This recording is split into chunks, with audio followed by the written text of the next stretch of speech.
ಈಗ ನಿಮ್ಮ ಎಲ್ರಿಗೂ ಗೊತ್ತಿರೋ ಹಾಗೆ ಜೂನ್ 26ನೇ ತಾರೀಕು international day against drug abuse and illicit trafficking ಅಂತಂದು ಕೂಡ ಇದೆ.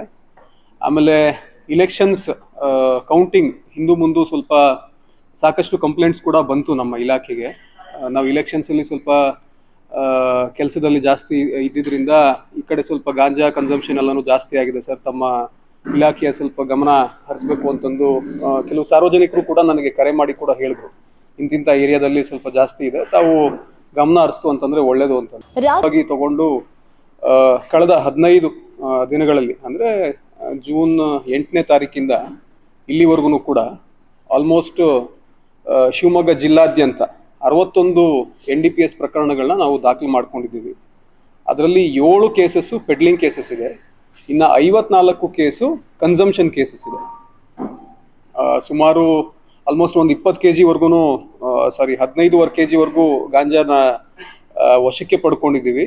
ಕೆಲವೊಂದು ಕಲ್ಟಿವೇಶನ್ ಅಂದರೆ ಒಂದು ಪ್ರಕರಣ ತೀರ್ಥಹಳ್ಳಿನಲ್ಲಿ ಕಲ್ಟಿವೇಶನ್ ಕೂಡ ಇತ್ತು, ಇನ್ನು ಮಿಕ್ಕಿದ ಎಲ್ಲ ಪ್ರಕರಣ ಕೂಡ ತಗೊಂಡು ಬಂದು ಮಾರಾಟ ಮಾಡಲಿಕ್ಕೆ ಅಂತಂದು ಇವರು ತಗೊಂಡು ಬಂದಿರ್ತಾರೆ.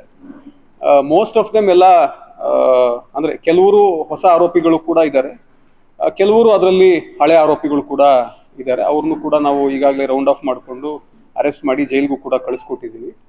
ಆಮೇಲೆ ಏರಿಯಾ ಡಾಮಿನೇಷನ್ ಅಂತ ಏನು ನಮ್ಮ ಜಿಲ್ಲಾದ್ಯಂತ ಎಸ್ಪೆಷಲಿ ಶಿವಮೊಗ್ಗ ಸಿಟಿ ಮತ್ತು ಭದ್ರಾವತಿ ಸಿಟಿನಲ್ಲಿ ಏರಿಯಾ ಡಾಮಿನೇಷನ್ ಏನು ಮಾಡ್ತಾ ಇದ್ದೀವಿ ಅಂದರೆ ಎಲ್ಲಿ ಸ್ವಲ್ಪ ಔಟ್ಸ್ಕರ್ಟ್ಸು ಅಥವಾ ಈ ಅಡ್ಡ ಅಂತ ಏನು ಮಾಡ್ಕೊಂಡಿರ್ತಾರೆ ಖಾಲಿ ಲೇಔಟ್ಸು ಅಥವಾ ಯಾವುದೋ ಒಂದು ಜಂಕ್ಷನ್ನು ಅಥವಾ ಟೀ ಅಂಗಡಿ ಅಂಥ ಜಾಗಗಳಲ್ಲಿ ಹೋಗಿ ಅಲ್ಲಿ ನ್ಯೂಸೆನ್ಸ್ ಮಾಡ್ತಕ್ಕಂಥ ಪಬ್ಲಿಕ್ಕು ಅಂದರೆ ಹುಡುಗರು ಯಾರು ಕೂತಿರ್ತಾರೆ 10-11 ಗಂಟೆಗೆ ಮನೆಗಳಿಗೆ ಹೋಗ್ದೇನೆ ಏನು ಅಲ್ಲಿ ಸುಮ್ಮನೆ ಹರಟೆ ಹೊಡ್ಕೊಂಡು ಕೂತಿರ್ತಾರೆ, ಅಂಥವ್ರನ್ನ ಕರ್ಕೊಂಡು ಬಂದು ಪೆಟ್ಟಿ ಕೇಸಸ್ ಹಾಕೋದು ಮತ್ತು ಕನ್ಸಂಪ್ಷನ್ಗೆ ಟೆಸ್ಟ್ ಕೂಡ ಮಾಡಿಸಿದ್ದೀವಿ.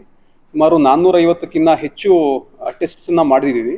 ಅದರಲ್ಲಿ ಒಂದು 54 ಪಾಸಿಟಿವ್ ಬಂದಿದೆ. ಟೆಸ್ಟಿಂಗ್ ಇನ್ನೂ ಜಾಸ್ತಿನೇ ಆಗಿದೆ, ಅಂದರೆ ಗಾಂಜಾ ಇವರು ಸೇವನೆ ಮಾಡಿದಾರಾ ಇಲ್ವಾ ಅಂತಂದು. ನಾನು ಲಾಸ್ಟ್ ಟೈಮು DC ಆಫೀಸ್ನಲ್ಲಿ ಮಾತಾಡ್ತಾ ತಮಗೆ ಹೇಳಿದ್ದೆ, ಗಾಂಜಾ ಏನಾದರೂ ಅವರು ಸೇವನೆ ಮಾಡಿತ್ತು ಅಂತಂದರೆ ಕೆಲವು ದಿನಗಳ ನಂತರ ಕೂಡ ಅದು ಪಾಸಿಟಿವ್ ಬರುತ್ತೆ ಅಂತಂದು.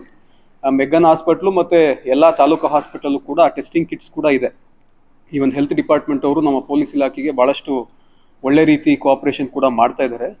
ಸಾರ್ವಜನಿಕರಿಗೂ ಈ ಮೂಲಕ ನಾವು ಕೇಳ್ಕೊಳ್ಳೋದೇನು ಅಂತಂದರೆ, ನಿಮ್ಮ ಸುತ್ತಮುತ್ತ ಯಾರಾದರೂ ಗಾಂಜಾ ಸೇವನೆ ಮಾಡ್ತಕ್ಕಂಥದ್ದು ಅಥವಾ ಮಾರಾಟ ಮಾಡ್ತಕ್ಕಂಥದ್ದು ಏನಾದ್ರು ಮಾಡ್ತಾ ಇದ್ದಾರೆ ಅಂತ ನಿಮ್ಗೇನಾದರೂ ಮಾಹಿತಿ ಬಂತು ಅಂತಂದರೆ ಇಮಿಡಿಯೇಟ್ಲಿ ಪೊಲೀಸವ್ರಿಗೆ ನಮ್ಮ ಪೊಲೀಸವ್ರ ಗಮನಕ್ಕೆ ತೊಗೊಂಡು ಬಂದು 112ಗಾದರೂ ನೀವು ಫೋನ್ ಮಾಡಬಹುದು, ಅಥವಾ ನಿಮ್ಮ ಜ್ಯೂರಿಸ್ಟಿಕ್ಷನಲ್ ಬೀಟ್ಸ್ ಯಾರಿರ್ತಾರೆ ಅವ್ರಿಗೆ ಕೂಡ ನೀವು ಗಮನಕ್ಕೆ ತರ್ಬೋದು, ಅಥವಾ ನೇರವಾಗಿ ಮೇಲಧಿಕಾರಿಗಳಿಗೆ ಇನ್ಕ್ಲೂಡಿಂಗ್ ಮೀ ನನಗೆ ಕೂಡ ನೀವು ಫೋನ್ ಮಾಡ್ಬೋದು ಅಥವಾ ಮೆಸೇಜ್ ಆದರೂ ಮಾಡಿಕೊಂಡು ನಮಗೆ ಮಾಹಿತಿ ಕೊಡ್ತು ಅಂತಂದರೆ 100% ನಾವು ಯಾವುದೇ ರೀತಿ ನಿರ್ಲಕ್ಷ್ಯತನ ತೋರಿಸೋದಿಲ್ಲ.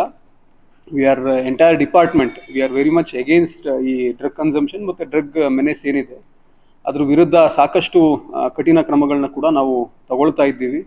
ಅದ್ರ ಜೊತೆಗೆ ಯಾರ್ಯಾರು ಎಲ್ಲೆಲ್ಲಿಂದ ತೊಗೊಂಡು ಬರ್ತಾರೆ ಏನು ಎತ್ತ ಅಂತ ನೋಡಿಕೊಂಡು ಅಲ್ಲಿ ಕೂಡ ನಾವು ಟೀಮ್ಸ್ನ ಮಾಡಿ ಕಳಿಸ್ಕೊಡ್ತಾ ಇದ್ದೀವಿ. ಈಗ ಕೆಲವೊಂದು ಪ್ರಕರಣಗಳಲ್ಲಿ ಬೆಂಗಳೂರಿಂದ ಸೋರ್ಸ್ ಅಂತಂದು ಗೊತ್ತಾಯಿತು, ಅಲ್ಲಿಗೂ ಕೂಡ ನಮ್ಮ ಟೀಮನ್ನು ಕಳಿಸ್ಕೊಟ್ಟಿದ್ದೀವಿ, ಅಲ್ಲಿಂದ ಎಲ್ಲಿ ತೊಗೊಂಡು ಬಂದರು ಏನು ಎತ್ತ ಅಂತಂದು. ಇನ್ನಷ್ಟು ಇದನ್ನು ಮುಂದುವರಿಸ್ತೀವಿ, ಅಂದರೆ ಇದನ್ನು 15 ದಿನ 20 ದಿನ ಮಾಡಿ ಇದು ನಿಲ್ಲೋದಂಥದ್ದಲ್ಲ. 15 ದಿನದಲ್ಲಿ ಒಳ್ಳೆ ಪ್ರೋಗ್ರೆಸ್ ಆಗಿರೋದ್ರಿಂದ ಪ್ರೆಸ್ ಮೀಟ್ ಮಾಡಿ ಇದನ್ನು ಡೀಟೇಲ್ಸ್ನ ಶೇರ್ ಮಾಡ್ಕೊಳ್ತಾ ಇದ್ದೀವಿ. ಇನ್ನು ಮುಂದಿನ ದಿನಗಳಲ್ಲೂ ಕೂಡ ಇದೇ ರೀತಿ ಡ್ರೈವ್ ಅಗೇನ್ಸ್ಟ್ ಡ್ರಗ್ಸ್ ಅಂತ ಏನಿದೆ ಅದನ್ನು ಕಂಟಿನ್ಯೂಸ್ ಆಗಿ ನಾವು ನಮ್ಮ ಇಲಾಖೆ ವತಿಯಿಂದ ಮಾಡ್ತೀವಿ.